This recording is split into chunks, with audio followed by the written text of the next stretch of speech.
ये गुड़गांव की एक सर्द सुबह है। कोहरा छट रहा है और पंछी भोजन की तलाश में घोंसला छोड़ निकल पड़े हैं।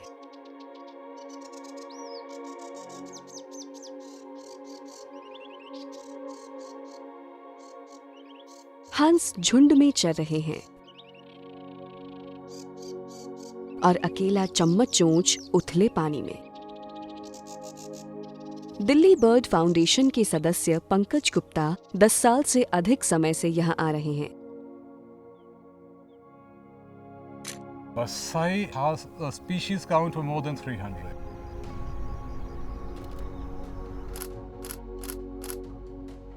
But more than species count, more than the rarities of Basai game, you could see thousands and thousands of birds, and which was in our backyard.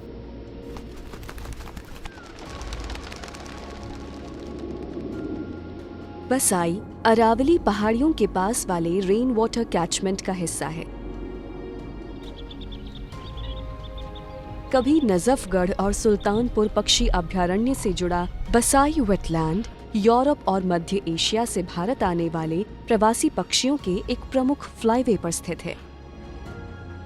माना जाता है कि ये आर्द्रभूमि राष्ट्रीय राजधानी क्षेत्र में पाई जाने वाली कुल पक्षी प्रजातियों में से 60% का घर है।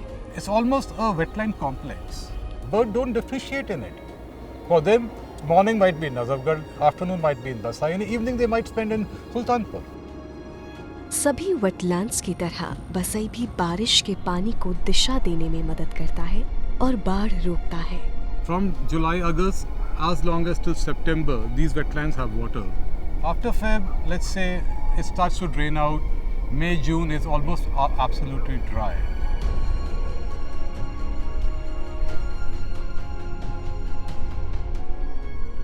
बॉम्बे नेचुरल हिस्ट्री सोसाइटी और IUCN द्वारा बसाई को एक प्रमुख पक्षी क्षेत्र और एक मौलिक जैव विविधता क्षेत्र के रूप में मान्यता दी गई है।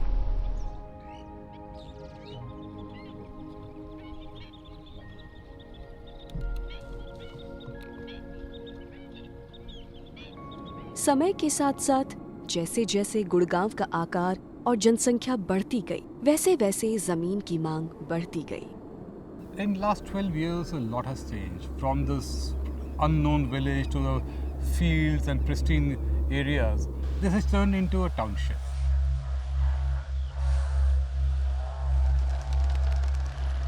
– 2010 में आए एक नए शहरीकरण मास्टर प्लान ने यहाँ निर्माण कार्य का वेग काफी बढ़ा दिया। Flyovers started coming in, the plots started coming in, sectorial roads were starting getting made. So what really happened was Basai got boxed in. नए निर्माणों ने पानी के प्रवाह को रोक दिया। प्रवाह अवरुद्ध होने से मॉनसून का पानी धीमे निकलने लगा। पानी गहरा हो जाने से सबसे पहले वेटलैंड छोड़कर गए वेडर पक्षी जो उथले पानी में चरते थे। वाटर हाइसिंथ जैसी आक्रामक प्रजातियों को बढ़ने और जल प्रवाहों को बंद करने के लिए अधिक समय मिला। वेटलैंड के किनारे construction and demolition waste recycling plant बनाना ताबूत में एक और कील ठोकने के समान था। निर्माण के लिए अधिक समतल भूमि बनाने के लिए यहाँ मलबा डंप किया गया। Initially, the CND, we came to know about the CND plant. We tried to talk to Haryana government. They were not really willing to listen to us. We tried to tell them about how this is such an important wetland. They simply ignored us. We had no other option but to approach NGT. Pankaj और उनके जैसे अन्य कई लोगों ने बसाई wetland को बचाने की कोशिश की और कानूनी लड़ाई लड़ी, लेकिन कानून ही बदल गया और एक विषय के तौर पर वेटलैंड को राज्य सरकार के अधिकार क्षेत्र में डाल दिया गया। उसके बाद वो कानूनी मामला कभी आगे नहीं बढ़ा।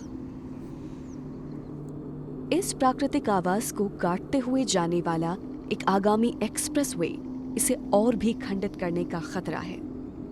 यहाँ पहले 5 तालाब हुआ करते थे, लेकिन आज सिर्फ एक ही बचा है क्योंकि खुली जमीन बहुत ही कम हो गई है। लेकिन तमाम बाधाओं के बावजूद बसाई को बचाने की उम्मीद कायम है। We still have 450 acres of land which is part of it, which has still not been given out to the builders. So that area can be cordoned off. even if they give a half-hearted attempt to this place has the potential to revive. बसाई wetland अभी भी पक्षियों का आश्रय स्थान है और गंभीर रूप से पानी की कमी से जूझते गुरुग्राम के भूजल को रिचार्ज करने में महत्वपूर्ण भूमिका निभाता है। शहरों को बनाए रखने के लिए वेटलैंड्स कितने जरूरी हैं, इसकी बेहतर समझ और योजना पर थोड़ा सा ध्यान देने से बसाई कंक्रीट के जंगल में एक ओएसिस बन सकता है।